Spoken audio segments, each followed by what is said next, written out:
President Trump, the web Shutterstock, the web Shutterstock. The truth can no longer be ignored. Donald Trump is dangerously unfit to be president and could lead the nation to unthinkable disaster.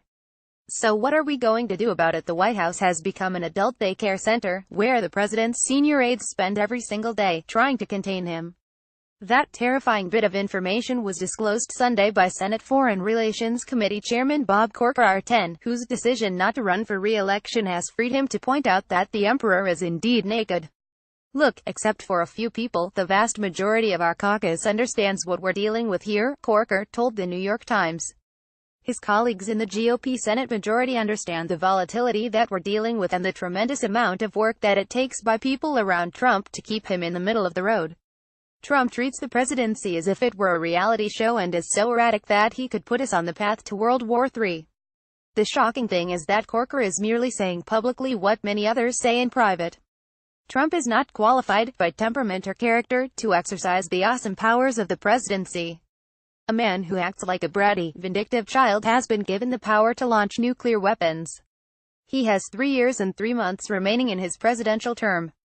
What are we going to do? Corker counts on those people who are closely working with him, what I would call the good guys: Secretary of State Rex Tillerson, Defense Secretary Jim Mattis, and White House Chief of Staff John F. Kelly, to keep the apocalypse at bay. But no one can prevent all potential damage. Trump petulantly sabotages the healthcare system because it bears his predecessor's name. He cynically amplifies white racial grievance for political gain. He unnerves our longtime allies and recklessly goads our adversaries. He lies so shamelessly that he defiles the honor of the office held by Washington and Lincoln. The alarming problem isn't Trump's policies, to the extent he has any coherent set of policy positions. This crisis isn't about conservative governance versus progressive governance. It's about soundness of mind and judgment. The Constitution does not offer much of a playbook for the situation we find ourselves in. Impeachment is reserved for high crimes and misdemeanors, a phrase that means anything Congress wants it to mean. Assume Special Counsel Robert S. Mueller III eventually concludes that Trump obstructed justice or even participated in a collusion scheme with the Russians. Would Speaker Paul D. Ryan RWIs, and the Republican majority in the House actually move to impeach the president, or would they be too fearful of the wrath of the GOP base unless the evidence were overwhelming? Would there really be enough votes in the Senate to remove Trump from office? I'm skeptical on all counts. Impeachment is, and will remain, a very long shot. The 25th Amendment allows the Vice President and a majority of the cabinet to relieve Trump of his powers, with Congress the ultimate arbiter if Trump were to protest.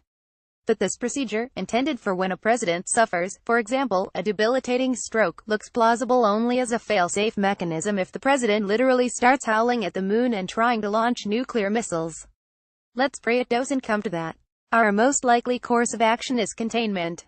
The generals who play nanny at the adult daycare center are already acting as the first line of defense. Corker and his colleagues in Congress must begin acting as the second. Congress has great powers of investigation and oversight. The House has primacy in exercising the power of the purse. The Senate has the responsibility to advise and grant, or withhold, consent. Back in January, Ryan and Senate Majority Leader Mitch McConnell RKY might have dreamed that Trump, whatever his failings, would at least allow them to implement an orthodox GOP agenda.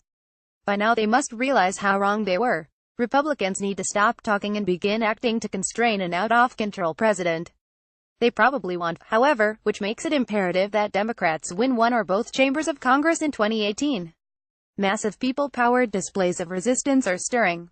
But if you really want to make a difference, go out and work to turn the House and Senate into bodies that will ferociously protect our democracy from a president who grievously threatens it. Read more from Eugene Robinson's archive, follow him on Twitter, or subscribe to his updates on Facebook. You can also join him Tuesdays at 1 p.m. for a live Q&A.